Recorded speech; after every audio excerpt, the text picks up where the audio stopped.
अस्सलाम वालेकुम फ्रेंड्स, मैं हूं आपका शुएब अहमद। सब्सक्राइब कीजिए मेरे चैनल को और बेल आइकन दबाइए मेरी वीडियो सबसे पहले देखने के लिए। तो दोस्तों, पहले की तरह आज मैं फिर आप लोगों के लिए एक बहुत ही इंटरेस्टिंग वीडियो लेकर आया हूं। तो इस वीडियो में मैं आपको बताने जा रहा हूं कि जो आज का मैच है अफ़गानिस्तान और बांग्लादेश का, वो आप लाइव जैज़ की सिम पर बिल्कुल फ्री में किस तरह देख सकते हैं। ये जैज़ और वालिद की सिम पर वर्किंग है 100%। तो सबसे पहले मैं आपको इसका सबूत चेक करवा दूँ। आपने वीडियो के नीचे डिस्क्रिप्शन से ये लिंक कॉपी कर लेना है, ठीक है। और अपने MX प्लेयर में नेटवर्क स्ट्रीम में जाकर यहाँ पर इसको पेस्ट कर देना है और ओके प्रेस कर देना है, ठीक है।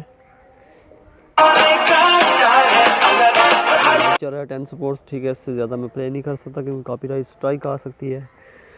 तो ये एक और चीज़ आपको बताते चलूँ, ये आपने ज़ीरो बैलेंस के साथ ये प्ले करना है, ठीक है। अदरवाइज़ आपका बैलेंस कट जाएगा।